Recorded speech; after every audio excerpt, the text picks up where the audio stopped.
When Detective Lisa Park first saw Thunder in the rescue sanctuary, she noticed the scars on his legs and the distant look in his eyes.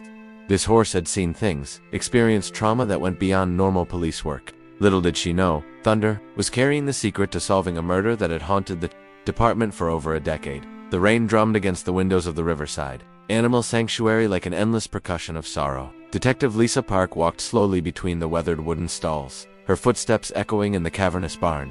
The air was thick with the scent of hay and the quiet desperation that seemed to cling to abandoned animals. She wasn't here for pleasure. She was here because Dr. Sarah Martinez, the department therapist, had insisted she needed something to help with her own trauma. 18 months of chasing dead ends on cold cases had left her drained, cynical, and questioning whether justice even existed anymore.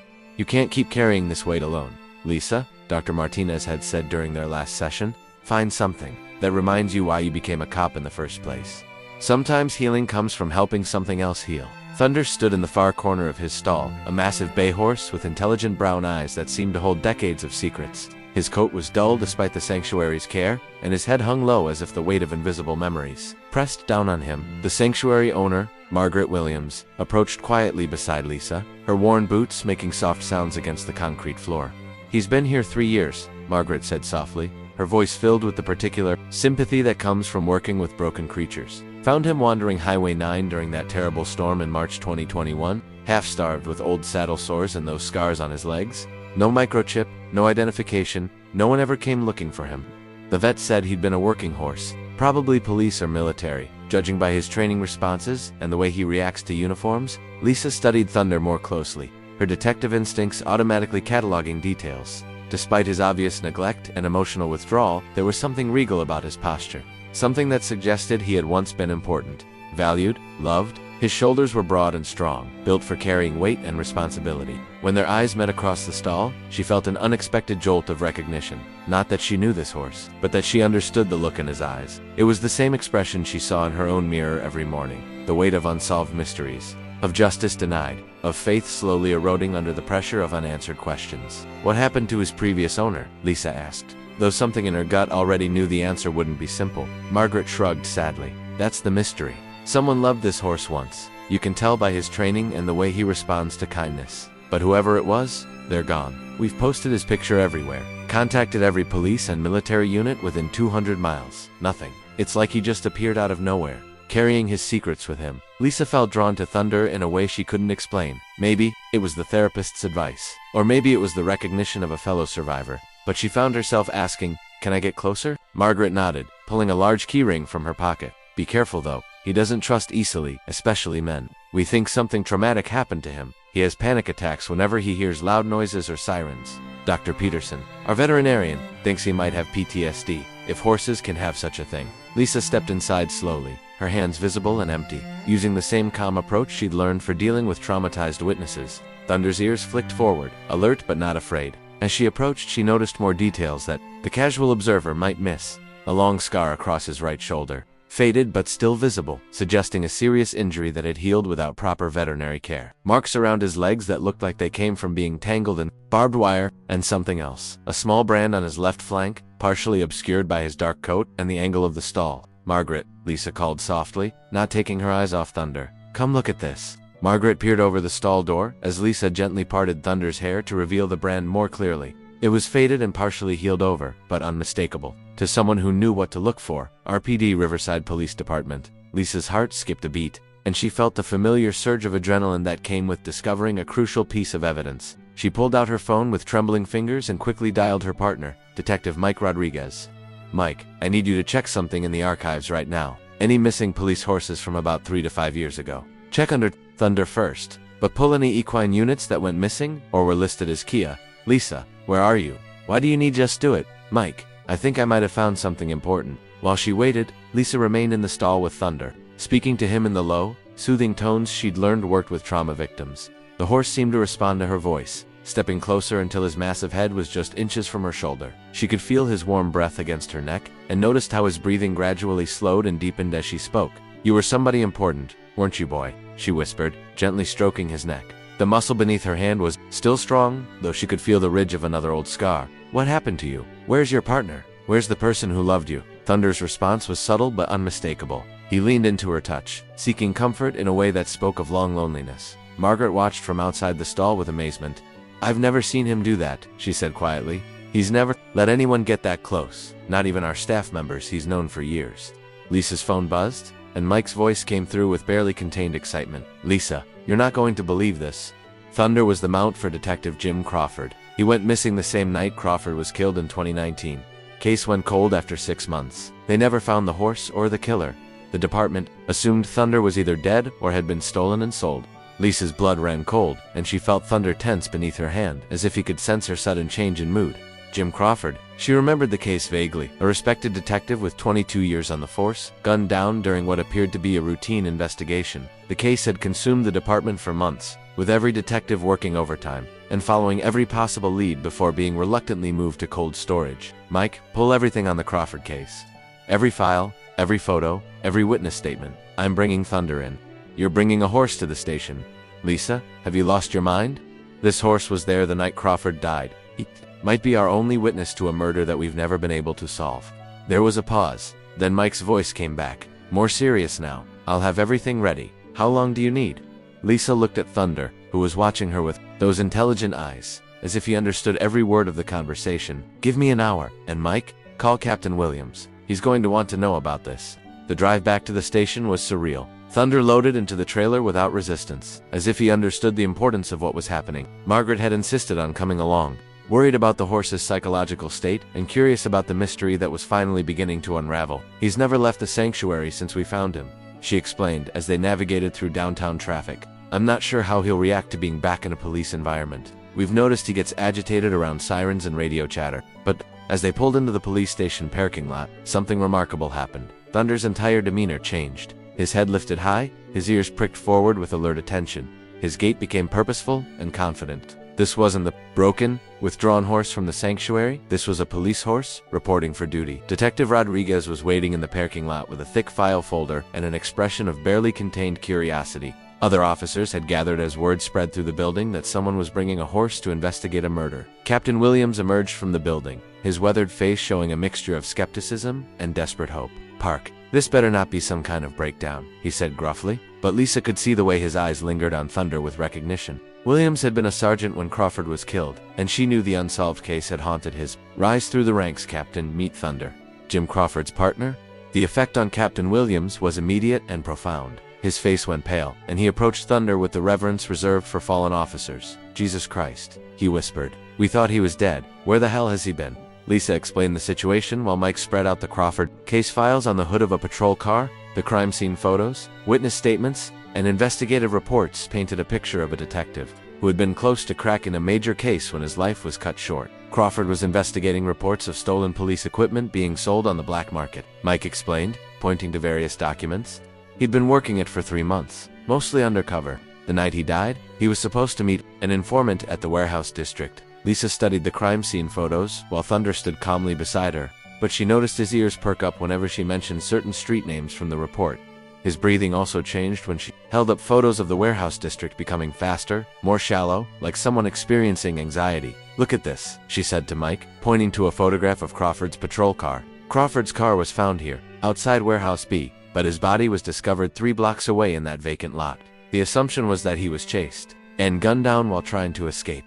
She looked at Thunder, who was now pawing the ground restlessly, his eyes fixed on the crime scene photos. But what if that's not what happened? What if Thunder tried to take Crawford away from the danger? What if the horse knew something was wrong before Crawford did? Captain Williams studied the timeline carefully. Crawford radioed in at 11:47 p.m. that he was approaching the meeting location. His body was found at 6:15 a.m. the next morning by a jogger. No one heard gunshots. No witnesses came forward. And Thunder was never found, Lisa added, until now. Dr. Emily Peterson, the department's consulting veterinary behaviorist, arrived within the hour. She'd worked with police dogs for years, but had never been called in to consult on a horse, especially not one potentially connected to a murder investigation.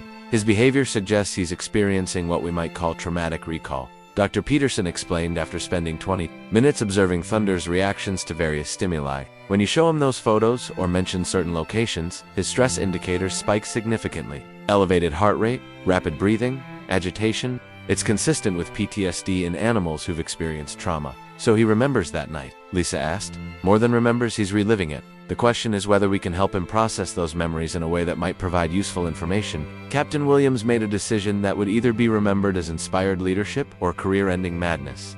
You have 12 hours to see if this horse can help us solve Crawford's murder. After that, we're back to regular police work. Lisa led Thunder to her patrol car, surprised when he immediately moved to the passenger side and stood expectantly, just as he would have with Crawford.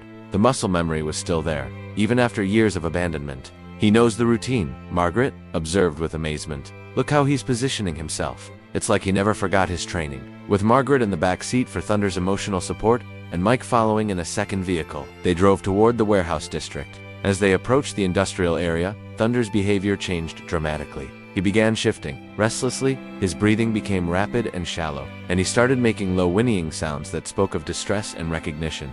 He's remembering, Lisa said softly, reaching back to stroke Thunder's neck. Easy boy, you're safe now. We're here to find the truth. But Thunder's agitation only increased as they turned onto Industrial Way. The horse's eyes were wide, darting back and forth as if searching for threats or trying to process competing memories. When they passed a particular alley between two abandoned warehouses, Thunder suddenly reared up, nearly breaking free from his restraints. Stop the car, Margaret said urgently. He's having a full panic response. His heart rate is through the roof. Lisa pulled over immediately, her own heart racing as she watched Thunder struggle with whatever memories the location had triggered. The horse was trembling, his eyes wide with what looked like terror mixed with a desperate kind of determination. What is it, boy? What do you see? What happened here? She followed Thunder's gaze down the narrow alley between two abandoned warehouses. According to the case file, this area had been searched thoroughly by multiple teams, but nothing of significance was found. It was listed in the reports as cleared. No evidence. Dr. Peterson, who had followed them in her own vehicle, approached carefully. We need to let him guide us, but slowly. Forced exposure to trauma triggers can cause more damage. Let him approach at his own pace. Lisa made a decision that would either solve the case or end her career. She carefully led Thunder out of the vehicle, speaking to him in calm, reassuring tones. The moment his hooves touched the pavement, something extraordinary happened. His posture changed completely. The panic was still there, but underneath it was something else. Purpose, determination, the bearing of a police horse on duty. Thunder began walking with deliberate steps toward the alley. His gait was different now, not the casual walk of a therapy animal, but the measured, careful steps of a trained police horse following a scent trail or investigating a potential crime scene. Look at his movement pattern, Mike said in amazement, following behind with his weapon drawn, just in case. He's not wandering, he's tracking something. Thunder stopped at the mouth of the alley and whinnied loudly, the sound echoing off the brick walls of the surrounding buildings. Then he did something that made everyone present stop breathing. He began following a specific pattern, walking in a deliberate zigzag motion that looked random to untrained eyes, but was clearly purposeful. He's following a scent trail, Dr. Peterson said with excitement. Even after all these years, he's remembering the path he took that night. Thunder led them deeper into the alley, past rusted dumpsters and broken concrete, his movements becoming more confident with each step. About 50 yards in, at a point where the alley narrowed between two towering warehouse walls, he stopped beside a section of chain-link fence that looked completely unremarkable. But Thunder began pawing at the ground insistently, his hoofs striking something metallic buried beneath years of accumulated debris. Lisa knelt down, her heart pounding with anticipation, and began clearing away debris, dirt, and rusted leaves. Her fingers touched something hard and smooth. Metal, definitely man-made. Mike, get the crime scene kit from the car, and call for backup. We might need a full excavation team. As they carefully excavated the area, working with the precision of archaeologists uncovering ancient artifacts, they discovered what appeared to be a police-issue radio, badly corroded but still recognizable. The serial number was still partially visible. I can run this serial number, Mike said, photographing the radio from multiple angles. If it belonged to Crawford, this changes everything. But Thunder wasn't finished. He continued pawing at the ground near where they'd found the radio, becoming increasingly agitated. Lisa continued digging, and beneath the radio, wrapped in a plastic evidence bag that had protected it from the elements, was a small notebook. Lisa's hands trembled as she carefully opened the notebook, using her pen to turn the pages to avoid contaminating potential evidence. The pages were water-damaged but readable, filled with Crawford's familiar handwriting that she recognized from old case reports. Listen to this, she said, her voice shaking with excitement as she read aloud. Meeting tonight, Warehouse C. Suspect Thompson selling department weapons to gang contacts. Thunder nervous all day. Good instincts. Something feels wrong about this setup.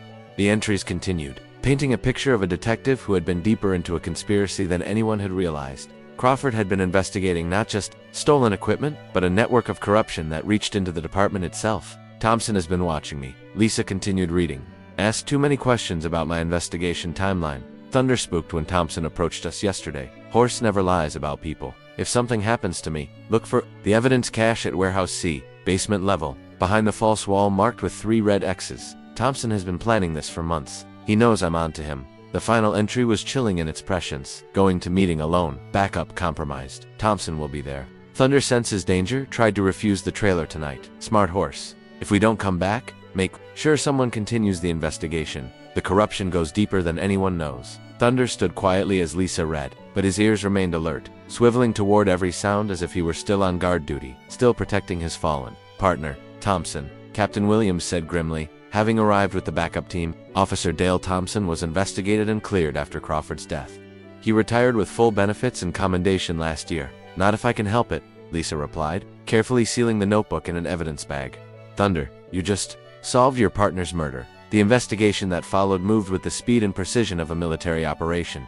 Within hours, they had obtained search warrants for Warehouse C and Thompson's home. The evidence cache was exactly where Crawford had said it would be, behind a false wall in the basement, marked with 3 faded red X's that had been painted years earlier. Inside the hidden room, they found a treasure trove of evidence: stolen police, weapons, drugs that had disappeared from evidence storage, financial records showing payments from known criminal organizations, and most damning of all, a recorded confession from Thompson detailing how he had set up Crawford and killed him to protect his operation. I never thought the damn horse would survive, Thompson said on the recording, speaking to an unknown accomplice. Crawford always said that horse was smart, but I figured he'd either die in the warehouse fire or get put down as a stray. Should have made sure he was dead too. The warehouse fire had been ruled an accident at the time, but now investigators realized it had been Thompson's attempt to destroy evidence and cover his tracks. As the sun set over the warehouse district, painting the sky in shades of justice and redemption, Lisa stood with Thunder watching the arrest team's work. Thompson was taken into custody at his suburban home, the weight of his guilt finally catching up with him after 5 years of thinking he'd gotten away with murder. You know, Margaret said softly, watching Thunder's reaction to the controlled chaos of the arrest. I think Thunder's been waiting for this moment. Look at him. The horse's entire posture had changed throughout the day. The tension in his shoulders was gone, the haunted look in his eyes had lifted, and for the first time since she'd met him, Thunder looked at peace. He stood with his head held high, ears forward, looking every inch the police horse he had once been. Captain Williams approached them, shaking his head in disbelief. In 30 years of police work, I've never seen anything like this. That horse solved a case our entire detective division couldn't crack. Lisa gently stroked Thunder's neck, feeling the strong pulse beneath the warm skin. He didn't solve it alone. He had help from his partner. Crawford's been dead for 5 years. I meant his new partner, Lisa said with a smile that felt foreign after months of despair. If you'll approve it, sir. Captain Williams looked at Thunder, then at Lisa, then back at the crime scene where justice was finally being served. I'll have to check with the city council about insurance and liability, but, Detective Park, meet your new partner. 3 months later, Thunder was officially sworn in as the department's first cold case investigation horse in a ceremony that drew media attention from across the country. The event was small but meaningful, attended by Crawford's family, who had finally received the closure they deserved. Crawford's widow, Maria, approached Thunder with tears in her eyes. Jim always said you were the smartest partner he'd ever had, she whispered, stroking the horse's face. Thank you for bringing us the truth. As Thunder took his oath of service, administered with appropriate modifications for a non-human officer, Lisa noticed a remarkable transformation. Gone was the hesitant, broken horse she'd met at the sanctuary. This was a proud police horse, ready to serve justice once again. Thompson was convicted of first-degree murder, conspiracy, theft, and corruption. He received a life sentence without the possibility of parole.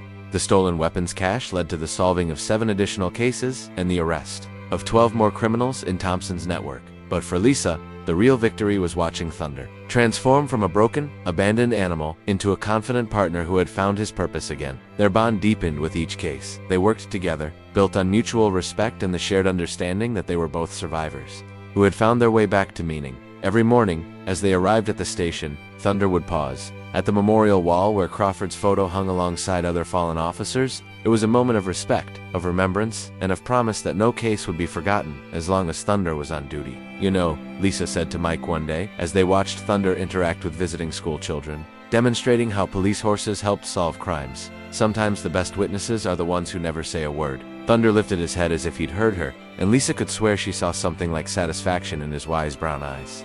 Justice, after all, had been served.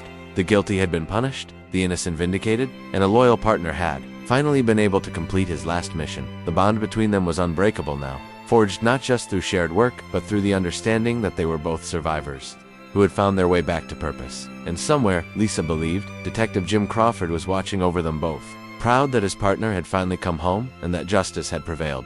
Even if it took 5 years and the loyalty of an extraordinary horse to make it happen, Thunder had taught her something profound, that healing wasn't about forgetting the past, but about finding the strength to use that past to create a better future. Every cold case they solved together was a testament to the power of never giving up, of trusting in partnerships that transcend even death, and of believing that truth will always find a way to surface, no matter how long it's been buried.